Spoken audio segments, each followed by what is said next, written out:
짠! 안녕하십니까 여러분들. 역사는 최태성.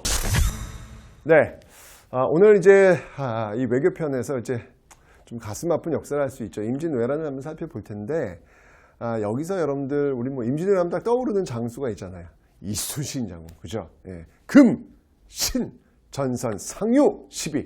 예, 지금 신에게는 전선이 오히려 12척이 있사옵니다. 뭐 이 유명한 문구가 있는데, 이 문구 말고 여러분들 진짜 또 유명한 문구가 하나 있어요. 이 일본이 처음 쳐들어왔을 때 그 동래, 부산이죠. 그러니까 이 동래성 전투에서 전사하신 송상현 장군이라고 계세요. 이 동래성 전투에서 정말 끝까지 싸우신 분인데, 일본이 문을 열어라. 그럼 뭐 너희들 뭐 목숨만은 뭐 부지할 수 있지 않겠냐라고 이야기했을 때 그들에게 이 글자를 적은 이 판을 딱 내던지죠. 그 글자가 뭐였냐면 전사이 가도난이라는 겁니다. 전사이 가도난. 내가 싸워 죽는 것은 쉬울 수 있으나 너희들에게 이 길을 내주는 것은 어렵다 라고 하면서 결국 끝까지 싸우시다가 결국 전사하신 목이 매네요. 네. 전사하신 그 송상현 장군을 우리가 또 기억해야 되지 않을까라는 생각이 듭니다. 어떤 그 공직자, 내가 어떤 그 위치, 내가 무엇을 해야 되는 것인지, 나는 지금 무엇을 하고 있는지 늘 기억하고 살았으면 좋겠다는 생각이 들어요. 이 송상현 장군도 내가 해야 될 일은 이 동래성을 지키는 것, 이게 자기가 할 일이라고 생각을 했던 거예요. 예, 그래서 그들이 문을 열라 했을 때 전사이 가도난이라는 문구로 답을 하지 않았나. 이런 모습 보면서 늘 그렇습니다. 예, 내가 하고 있는 일, 나는 지금 무엇을 하고 있는지 둘러볼 수 있는 그런 시간을 가져야 되겠다라는 생각을 하면서 오늘 강의 시작해 보도록 하겠습니다.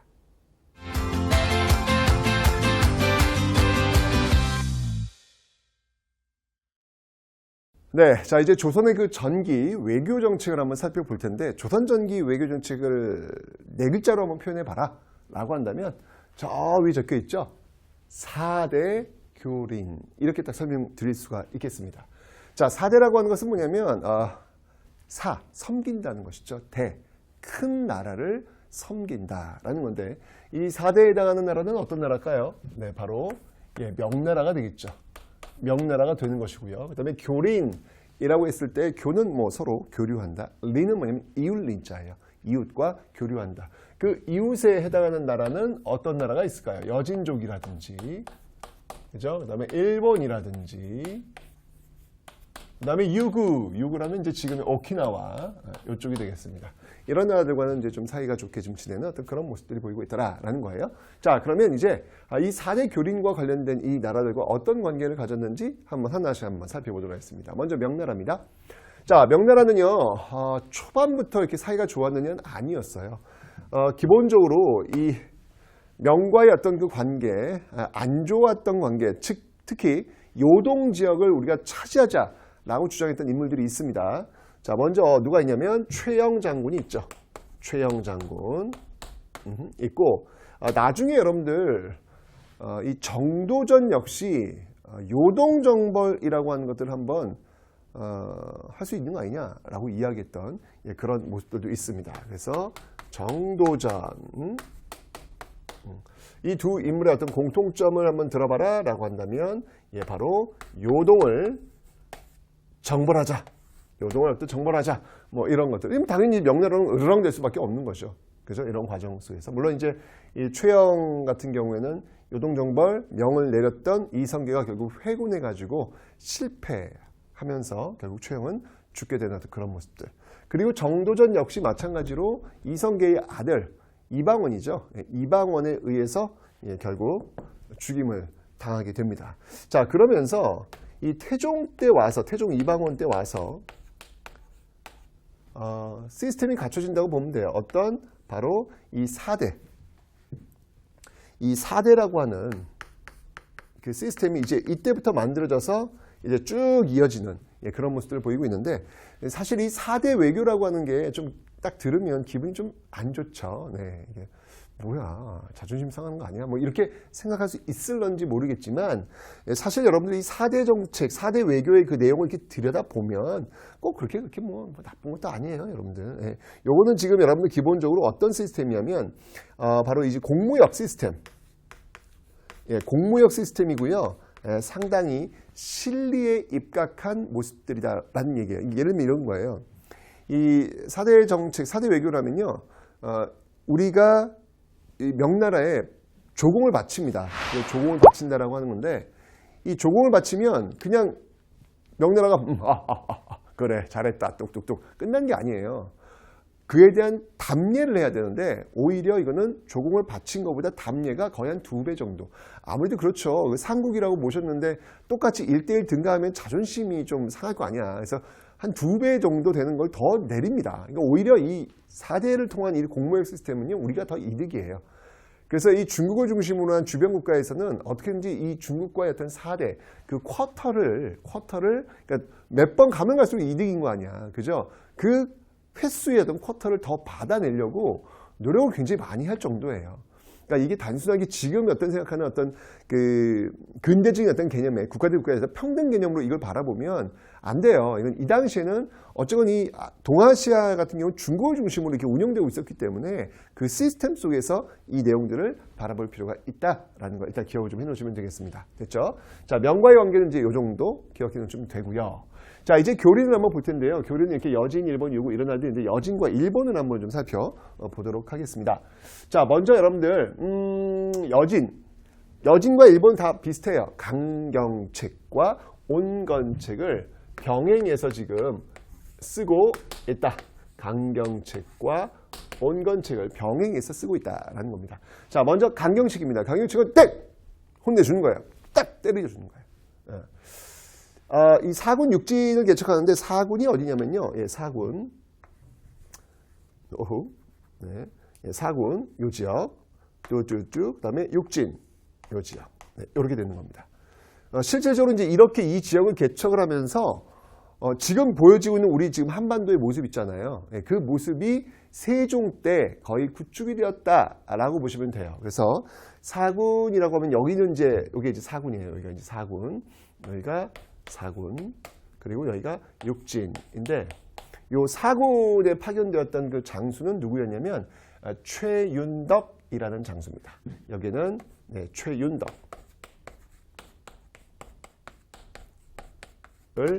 파견해서 이 사군을 개척을 하고요. 육진은 바로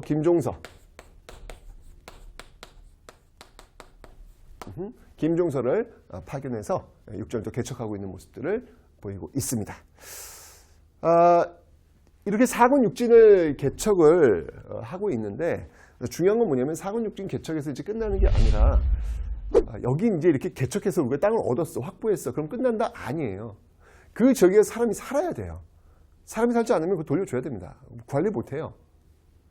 그러니까 여러분들 왜 그 고려 시대 때 여진족이 이렇게 자꾸 이렇게 막 흥기하니까 윤관이 별무반을 조직해가지고 동북 구성을 확보한단 말이에요. 그리고 돌려줘요. 왜냐면 거기 관리를 못하기 때문에. 사람이 살아야 돼요. 그래서 이 사군육진을 개척하고 여기를 관리하기 위해서 어떻게 했냐면 이 남쪽 지방에 있는 사람들을 강제로 이사시킵니다. 네, 그래서 이걸 뭐라 하면 사민정책이라 그래요. 사민정책. 자, 사민이라고 하는 건 뭐냐면 바로 백성을 이사시키는 정책이라는 이야기죠. 사실은 이게 말이 쉽지 여러분들 자기 살고 있는데 갑자기 저 추운 북쪽으로 가라는 거야. 얼마나 힘든 상황입니까? 그죠? 그럼에도 불구하고 또 이 세종 때 이런 것들 좀 원활하게 잘 해결하지 않았을까라는 생각이 들고요. 그 다음에 또 이제 어떤 그런 뭐 좀 이점을 주기 위해서 원래 여러분들 앞에 배웠죠. 지방과는 여러분들 그 지역 사람이 될 수 없잖아요. 이걸 뭐라고 하죠? 상피제. 서로 피한다라고 했잖아요. 그런데 이 지역은 인정해줘요. 그 지역 출신들. 그러니까 이게 좀 이렇게 뭔가 좀 이렇게 베너핏. 그러니까 뭔가 좀 이제 좀 이점을 주는 거예요. 이점을 주는 거예요. 그게 뭐냐면 바로 토관제도라는 겁니다. 토관제도. 그 토착민을 그냥 관리로 그냥 안 치는 거예요. 너 그 지역 출신이야 그냥 해 그냥. 이런 어떤 그 모습들을 통해 가지고 이 사군 육진 이 지역을 좀 계속해서 안정적으로 유지하려는 어떤 그런 의지 이런 것들이 지금 보이고 있다라는 거 기억하시면 되고요. 온건한 정책으로는 뭐가 있냐면 온건한 정책으로는요. 이걸 대접해 주는 거예요. 여진족의 사신들을 맞이하는 북평관이라는 곳이 있어요. 북평관. 네. 요거는 이제 한양에 있고요. 그 다음에 이제 이쪽 북쪽 지역에 또 이제 무역소를 설치합니다. 무역소를 설치해가지고 요 지역에 이제 넘어와가지고 그들이 원하는 거, 필요로 하는 거 이런 거 가져갈 수 있도록 해주는 모습들 이런 것들도 보이고 있다라는 거. 여진족 접대 그리고 여진족과의 교류 이런 것들을 보여주고 있는 어떤 이런 모습을 통해 가지고 강온 정책을 펴나가는 모습들 보이고 있습니다. 됐죠? 자, 그다음에 1번 볼게요. 1번도 똑같아요. 1번도 강온 정책을 펼치고 있습니다. 강온 정책을 함께 펼치고 있는데 자, 먼저 이 강경책에는 뭐가 있냐면 여러분 여기 지금 쓰시마 보이죠? 대마도. 예, 여기 이 쓰시마 섬을 정벌해요. 정벌합니다. 자, 누가 정벌을 했냐면 이 쓰시마 정벌은 바로 이종윤이라는 사람을 보내요. 이종윤.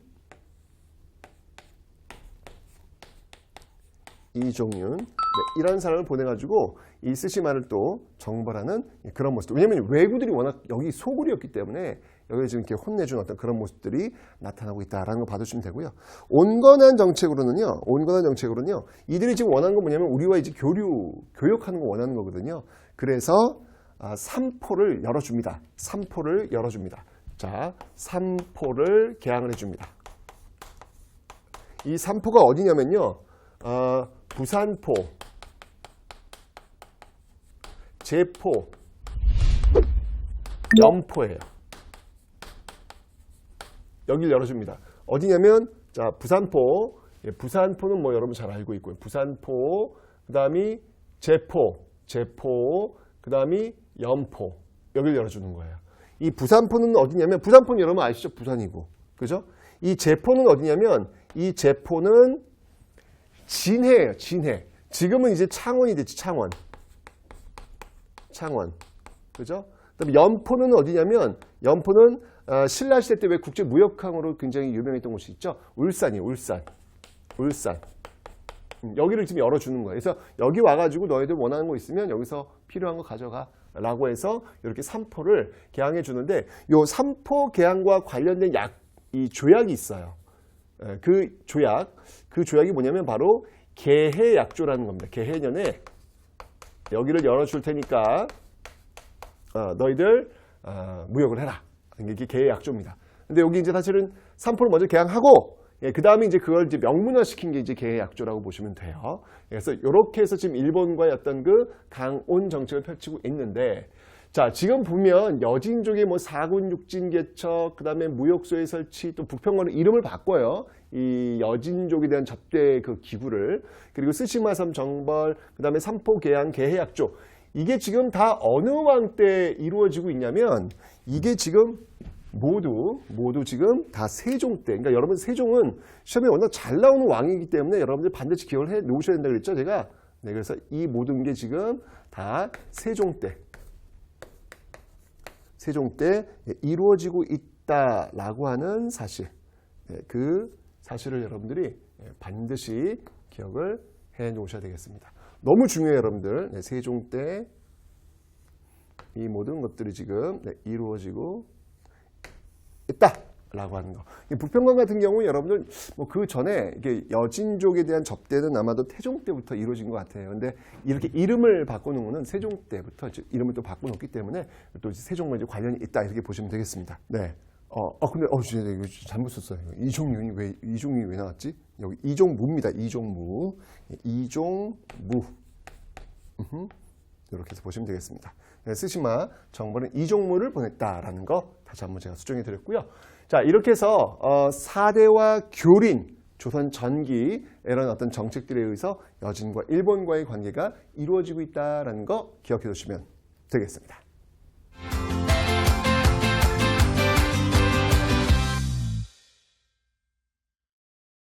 자, 이렇게 해서 좀 안정화가 된 어떤 그 15세기의 모습 봤는데요. 16세기 들어서면서 특히 이제 이 일본이 난리를 칩니다. 그러니까 일본은 무슨 일이 있더라도 우리와 조금 더 교역을 하고 싶었던 거예요. 그러니까 우리도 역시 마찬가지로 명나라와 조금 더 교역을 많이 하고 싶었듯이 일본도 우리와 조금 더 많이 교역을 하고 싶었던 거예요. 뭔가 좀 다 가져가고 싶었던 거죠. 근데 그게 이제 제한되어 있으니까 불만이 많았던 거예요. 결국은 비록 15세기 삼포가 개항을 했지만 이 삼포 이외에 더 많은 것들을 좀 달라라고 하면서 이 삼포에서 결국 난을 일으킵니다. 16세기에 들어와서 나타난 모습인데 이걸 우리는 바로 삼포외란이다 라고 이야기를 하는 거예요. 이 삼포외란이 일어났던 때는 언제였냐면 바로 중종 때입니다. 중종 때. 그래서 이 문제를 어떻게 해결할까? 라고 해가지고 그때 이제 만들어진 게 뭐였냐면 바로 이 비변사라는 거예요. 그러니까 말 그대로 준비한다는 이야기죠. 변방 지역에서 벌어질 수 있는 어떤 일들을 준비하는 기관이란 얘기죠. 뭐 변방이라고 하면 여진족도 되겠고 일본도 되겠고 이렇게 난리를 치니까 그죠? 그래서 이때 이제 이 비변사라는 게 만들어지는데 이때 비변사는 어떤 기능이었냐면 그냥 단순히 임시 기능이에요. 그런 어떤 일이 터졌을 때 이런 것들을 봉합하기 위해서 주요 관리들이 모여가지고 회의를 하는 어떤 회의 기구였단 말이에요. 그런데 여기 그치는 게 아니라 시간이 더 지나서 명종 때가 되면요 거의 뭐 이건 전쟁 직전까지 가는 엄청난 사건을 일으킵니다. 그걸 뭐라고 하냐면 우리는 을묘외변이다 라고 해요. 을묘외변. 여기 이제 명종 때입니다. 명종 때. 명종 아시죠 여러분들? 을사사화 또 임꺽정 뭐 다 관련된 인물들입니다. 명종 때 일어났는데 이쯤 되니까 안 되겠다라고 해가지고 이 비변사를 여러분들 어떻게 하냐면 아예 그냥 비변사를 상설기구화 시킵니다. 늘 운영을 시키도록 그러니까 힘을 더 실어준 거죠. 그죠? 상설기구화 시키는 어떤 그런 모습들이 지금 나타나고 있다라는 거 기억해 놓으시면 되겠습니다. 이렇게 16세기 지금 불안불안한 거예요. 일본 측이. 자꾸 더 쿼터 더 달라고 하고 난리죠. 뭐 이런 일이 벌어지다가 드디어 이제 16세기 막판 1592년 이러고 있을 수 없다. 바로 임진왜란이 발발하게 되는 거예요. 임진왜란이 발발하게 되는 겁니다. 자, 이 임진왜란이 임진왜란의 과정을 한번 살펴볼 텐데 여러 가지가 있죠. 자, 한번 볼게요. 우선 여러분들 제가 설명드렸잖아요. 일단 이 부산 무너지고 이 조총 엄청난 강력한 무기였거든요. 조총 뭐 이걸 앞세우면서 신무기를 앞세우면서 부산 무너지죠. 동래 무너지죠. 이게 이제 동래성 전투. 이 동래성 전투에서 동래성 전투 이때 활약했던 인물은 누구다? 바로 송상현. 그죠? 그 다음에 탄금대 전투. 탄금대 전투. 여기는 지금 충주죠. 충주. 그죠? 뭐 파죽지세로 밀고 올라오는 거예요. 여기에 뚫리면 그냥 막 한양까지 막 올라와 버리는 것이죠. 여기서는 이제 신립장군. 그죠? 충주. 이 모두에서 지금 패배하는 모습들이 나타나고 있더라라는 얘기예요. 이렇게 그냥 파죽지세로 밀고 오니까 결국 어떻게 해요? 선조는 의주로 개성, 평양, 의주로 계속 지금 이동하는 거예요. 도망가는 거죠. 뭐 여기 대해서 이제 좀 뭐 이런 일들이 있죠, 여러분들. 아니 어떻게 임금을 이렇게 도망을 가지? 사실은 분노했죠. 백성들이 아니 지금 전쟁 터졌는데 우리는 그냥 냅두고 지는 도망가? 뭐야? 임금이 지금 우리 부모처럼 여긴다며. 근데 왜 저래? 라고 하면서 그 분노가 막 불러 일으킬 수밖에 없는 그런 상황이긴 해요. 근데 또 왕이 잡히면 게임이 끝나는 거잖아요. 그죠? 도망가야 되죠. 도망갈 수밖에 없는 그런 상황인데 어쨌건 그 과정이 썩 아름답지는 않더라는 얘기예요. 그냥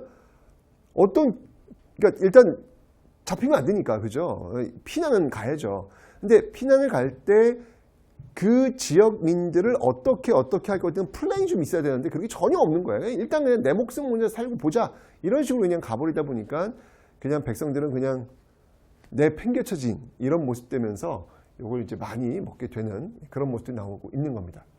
자, 이렇게 쭉쭉 밀리고 있는 과정에서 이제 드디어 정말 이 위기의 상황 속에서 이제 드디어 등장하는 인물, 그 인물이 바로 이순신 장군이 되는 겁니다. 바로 한산도 대첩.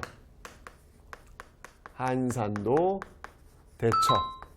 이순신의 뭐 연승 소식들이 쭉쭉쭉쭉 들려오고 있는 모습들.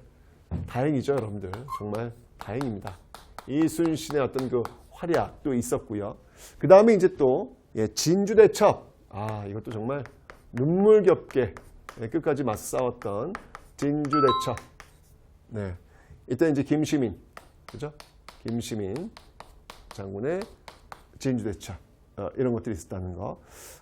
그리고 이제 이 의주로 갔던 이 선조가 명나라한테 SOS를 쳐요. 도와달라고. 그래서 조명연합군이 결성이 되어서 맨 처음엔 좀 많이 힘들었지만 끝끝내 결국은 평양성을 함락을 하게 됩니다. 평양성 함락.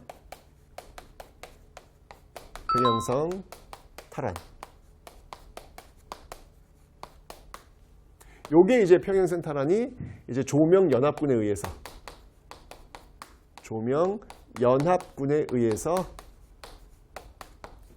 이루어지게 된 것이다 라는 것이죠.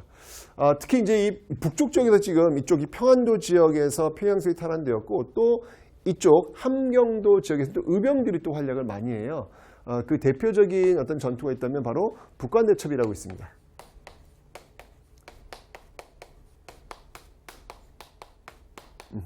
여기서는 이제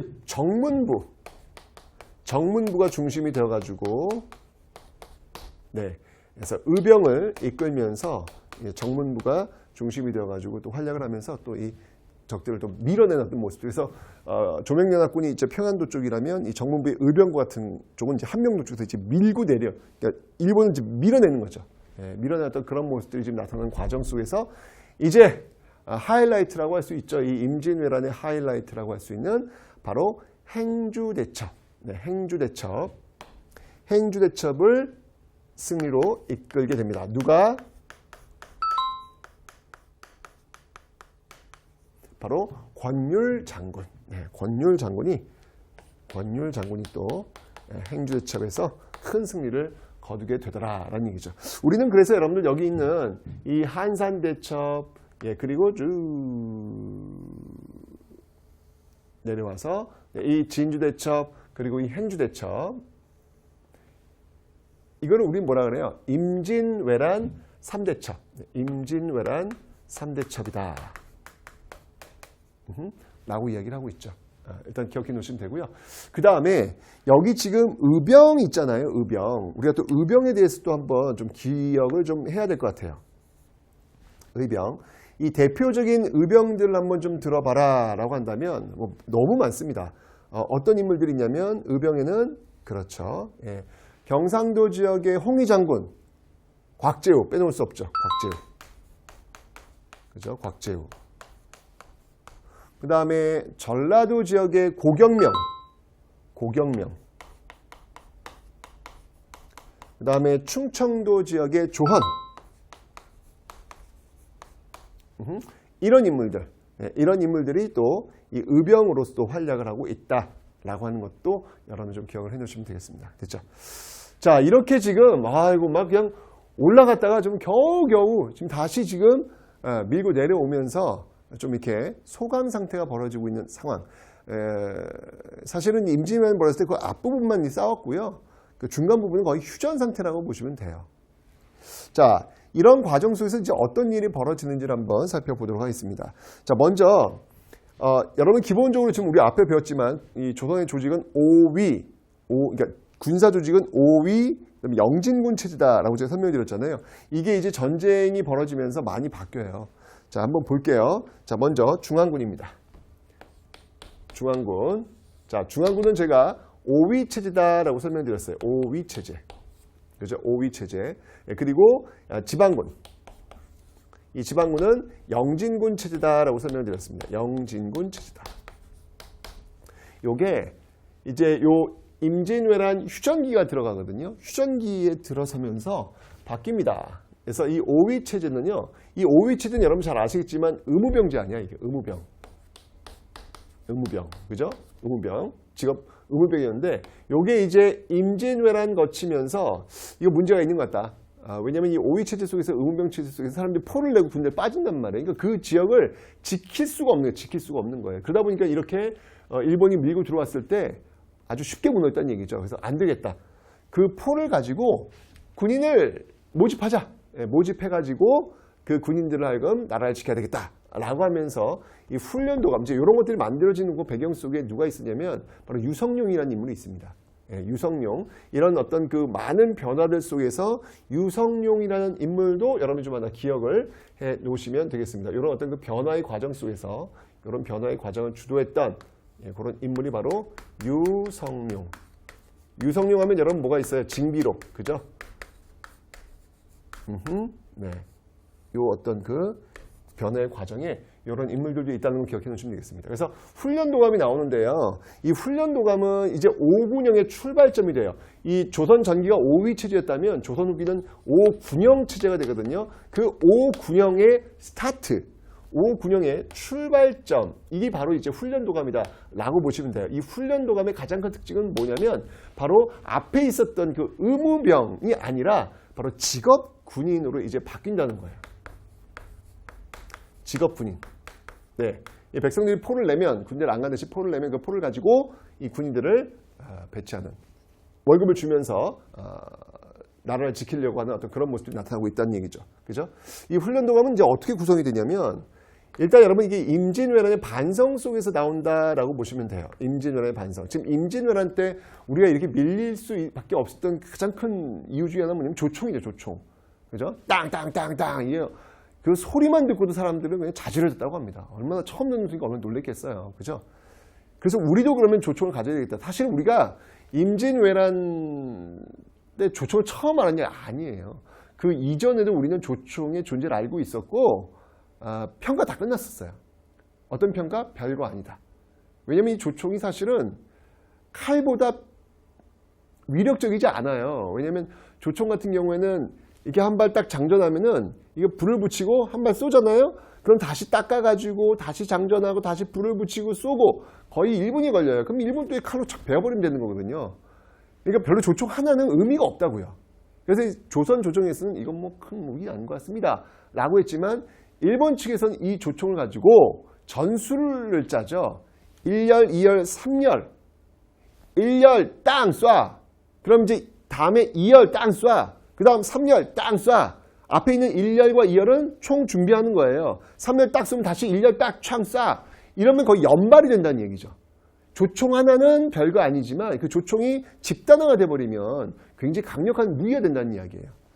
그러면서 이제 우리가 조총의 어떤 위력을 너무 등한시했다라는 것이죠. 그래서 우리도 이제 조총을 가져야 되겠다라고 해가지고 이 훈련도감은 어떻게 구성이 되냐면 조총부대예요, 조총부대. 그래서 포수. 이게 제일 중요한 포인트다. 포수. 그 다음에 활 쏘고 있는 사수. 그 다음에 창을 활용하는 살수. 이렇게 포수, 사수, 살수. 이게 삼수병이에요. 이걸 우리는 삼수병이다라고 해요. 로 구성이 되어 있음을 여러분이 기억하시면 되겠습니다. 됐죠? 자, 이렇게 해서 이제 중앙군은 이렇게 직업군인 형식으로 가고 있는 모습이 있고요. 지방군은요, 지방군은 지금 영진군 체제를 어떻게 바꾸냐면, 영진군도 역시 마찬가지로 의무병에 의무적으로 해가지고 나와야 되는데, 사람들이 지금 없어. 군대가 지킬 사람이 없단 말이야. 그래서 안 되겠다. 이들을 충당해야 되겠다 해서 양반부터 다 노비까지 전부 다. 양반부터 노비까지 다 그냥 집합. 군인이 부족하니까 이런 모습들로 지금 지방군도 구축을 하고 있다라는 뭐 양반은 거의 나가지 않습니다. 네. 어쨌든 이런 어떤 그 시스템은 갖춰주고 있다는 얘기예요. 그리고 이 임진왜란, 이 혹독한 임진왜란이 거치면서 비변사 있죠, 여러분들 비변사. 이 비변사가 아주 강력한 권한을 갖게 됩니다. 이 비변사가요, 어마어마한 권한을 갖게 돼요. 비변사의 그 권한이 엄청나요. 여기서 모든 것들이 결정된다고 보시면 되는 거예요. 이렇게 되면서 원래 조선 전기에 움직이고 있었던 의정부 6조 시스템 있잖아요. 이 의정부 6조 시스템은 이제 무너지게 되는 거예요. 비변사 중심으로 움직이게 되면서, 그러니까 이게 급한 일을 벌어졌을 때 많은 사람들이 모여가지고 거기 가서 집단 토의를 통해 가지고 빨리 결정을 내리는 거. 전쟁이니까. 이런 모습들이 이제 대세로 자리를 잡게 되더라. 이게 전쟁이 준 변화의 어떤 모습들이다라는 것을 여러분 기억을 좀 해놓으시면 되겠습니다. 됐죠? 자, 이렇게 되면서 이제 휴전이 끝나고, 이게 우리도 좀 준비를 하고 있었다는 얘기죠. 휴전이 끝나고 다시 정유재란이 땅 하고 터지게 됩니다. 자, 이 정유재란 터졌을 때 우리가 이제 또 기억나는 대표적인 어떤 그 싸움이 있다면 역시 이순신 장군. 네, 이순신 장군의 바로 이 명량대첩이 있겠죠. 아, 정말 이게 진짜 어떻게 이렇게 싸울 수 있었을까라는 그런 생각이 들어요. 이 명량은 어디면 울돌목을 활용합니다. 지금 이제 이순신 같은 경우에는 7천량에서 대패했던 조선수군의 그 배 12척을 받아가지고 한 척 더 만든 13척이 있었거든요. 그 13척의 배를 갖고 지금 무려 133척, 아니 작은 배까지 하면 뭐 수백 척 도는 어떤 그런 배들 싸워야 되는 상황이에요. 이게 되겠냐고요. 이건 안 봐도 그냥 뻔히 보이잖아요. 그럼에도 불구하고 이순신 장군은 바로 어떤 그 지역적인 어떤 그 지형을 활용해가지고 이기고 맙니다. 그 울돌목이라는 곳인데요.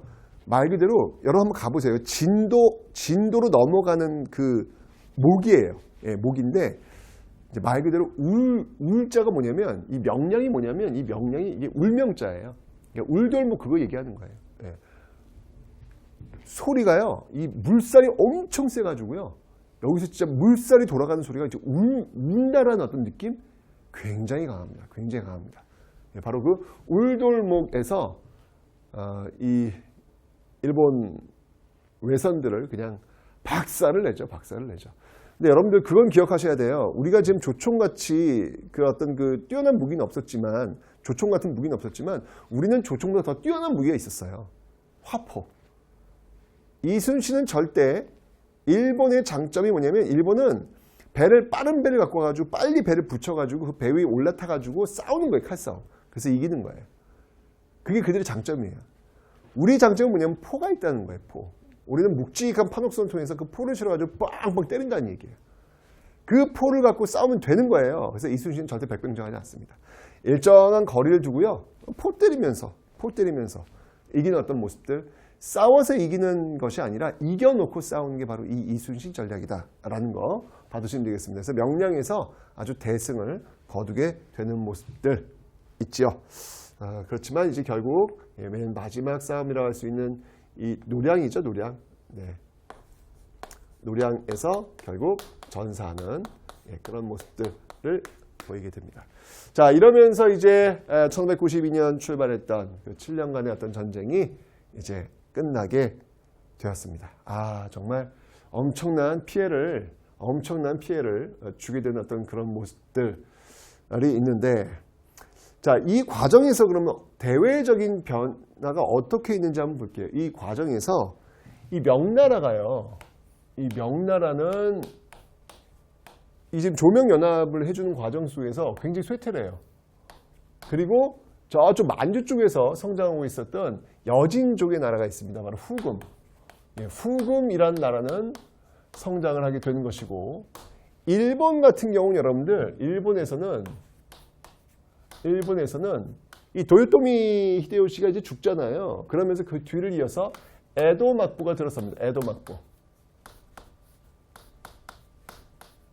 도쿠가와 이에야스가 들어서면서 나는 임진왜란에 참여하지 않았다. 그러니까 나와 함께 다시 한번 조선과 교류하자라고 이제 주장하는 어떤 그 에도 막부가 이제 들어서게 되는 건데, 어쨌거나 임진왜란 때 굉장히 많은 유학자들 끌고 왔고, 그 다음에 이제 도자기 만드는 사람들 끌고 왔기 때문에 그 이후에는 여러분들 일본에서는 도자기 산업이 굉장히 많이 발달해요.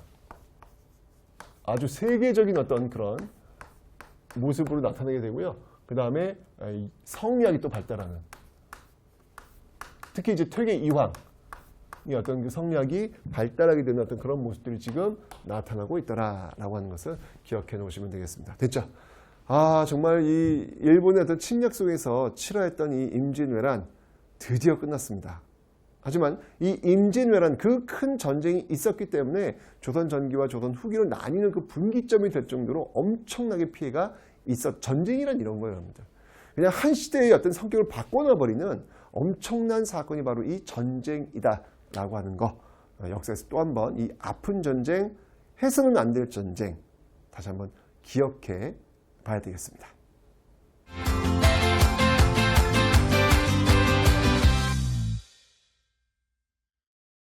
자, 이 임진왜란 과정 속에서 왜 여러분들 그 선조가 개성을 그리고 평양을 그리고 의주를 향하는 그 피난길 모습 있죠?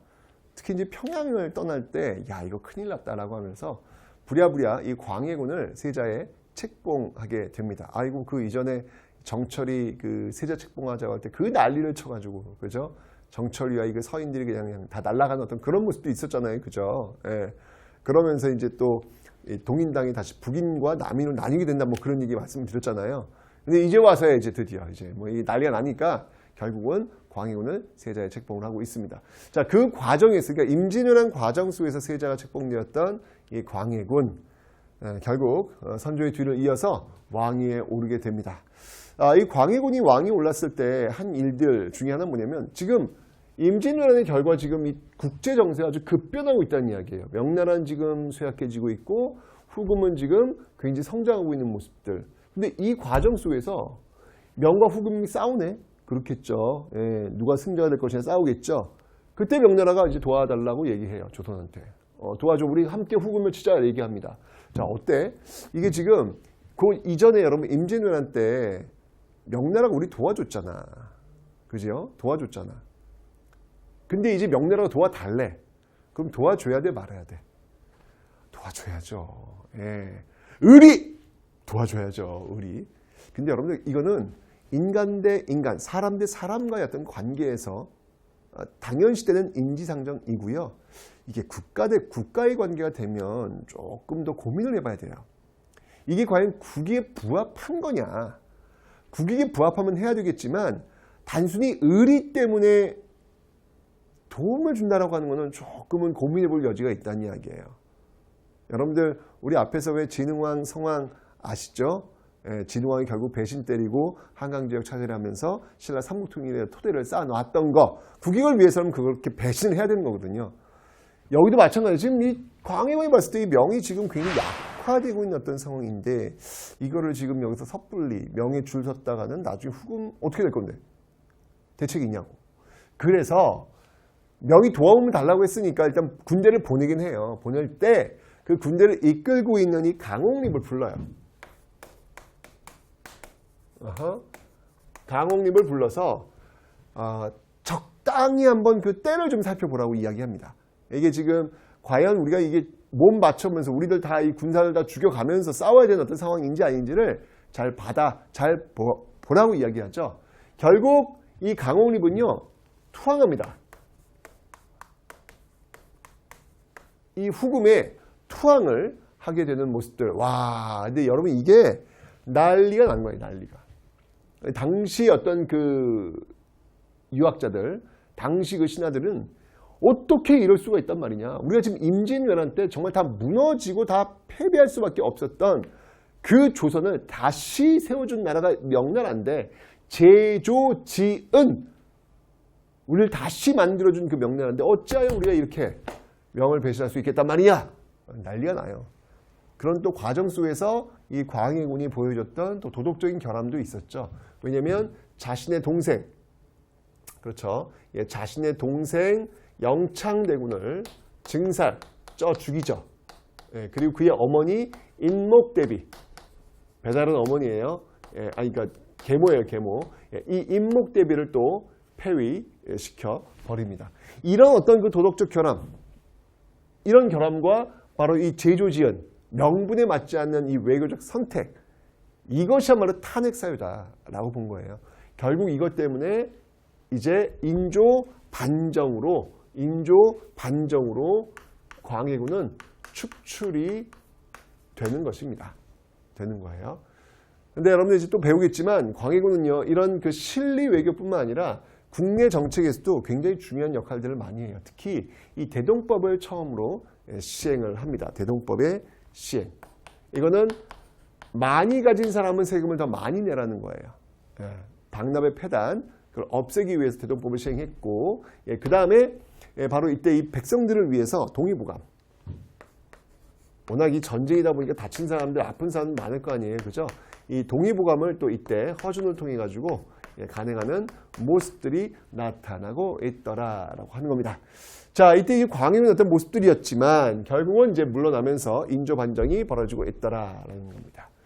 자, 이 인조 반정 때 이 광해군을 쫓아냈던 그 집권 세력은요, 바로 서인입니다. 서인. 네. 그러니까 그 정철과 함께 무너졌던 정철의 어떤 광해군 세자 책봉으로 무너졌잖아요. 그죠? 그럼 쫓겨났단 말이에요. 근데 전쟁 터지면서 이 광해군과 함께 움직였던 당은 북인당이에요. 북인당. 그런데 인조반정을 통해서 이제 그 북인당이 이제 축출되고 다시 서인당이 집권하게 되는 어떤 그런 모습들이 보이고 있다는 얘기죠. 여기는 명확합니다, 지금. 예, 친명배금. 예, 친명배금. 예, 명나라와 친하게 지내고 바로 이 오랑캐, 이 후금과 사이 후금을 배척하자라고 하는 친명배금 정책을 지금 취하고 있더라라고 하는 거 기억해 놓으시면 되겠습니다. 근데 이 과정에서 여러분들 인조반정 이후에 어떤 그 논공 행상 있잖아요. 그 농공 행상의 그 불만을 품은 이괄이 중심이 되어 가지고 또 이 인조를 또 흔들어 놓기도 합니다. 예, 그게 바로 이제 이괄의 난이라는 거예요. 이괄의 난. 이괄의 난 때 이 인조가 여러분들 공주까지 피신을 갈 정도예요. 예. 이건 이제 농공 행상에 대한 불만. 이 반정, 이제 어떤 불만이 원인이 되어가지고 결국 일어났던 사건. 자, 이렇게 좀 뒤숭숭한 모습들이 있었는데, 어쨌건 이 친명배금 정책을 취하다 보니까 금나라 후금이 가만히 있겠냔 말이에요. 그래서 후금이 결국 쳐들어옵니다. 이게 바로 정묘호란이더라라는 얘기예요. 자, 이 정묘호란은 이제 누가 쳐들어온 거냐면 이건 후금이 쳐들어온 겁니다. 후금이 쳐들어온 건데 이때 이때 이 임금 인조가 어디로 피신을 가냐면 강화도로 피난을 갈 정도예요. 강화도.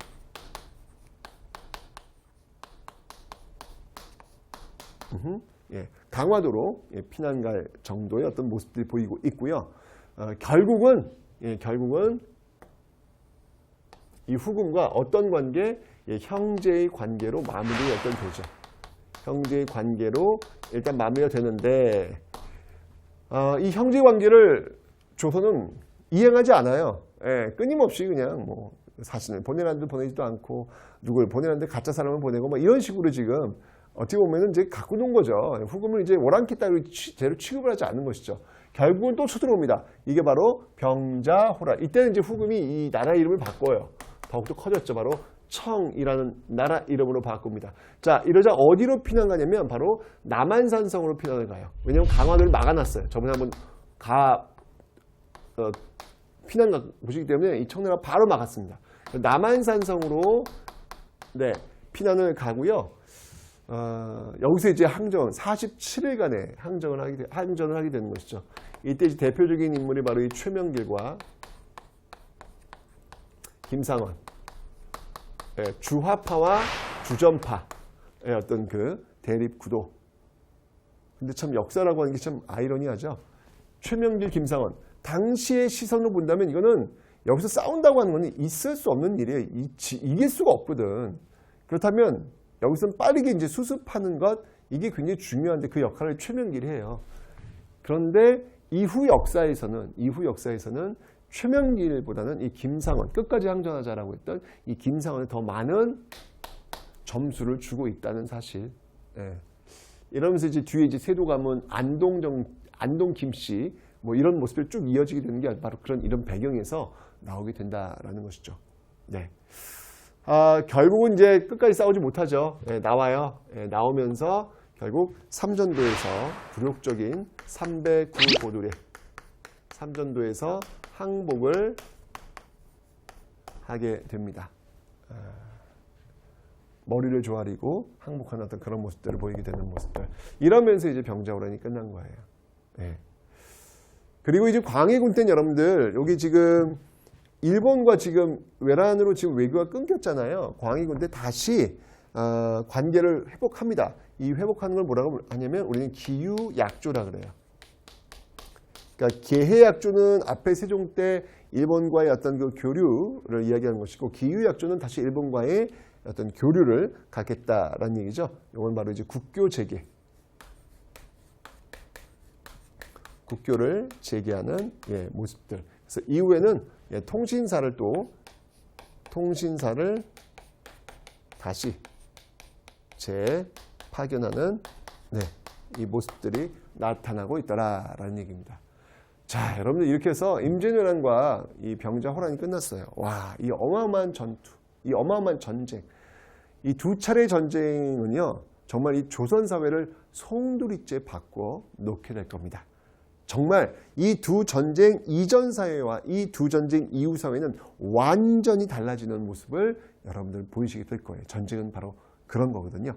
자, 어떤 모습이 어떻게 변화하게 될지 그 내용들 이후에 살펴보도록 하겠습니다.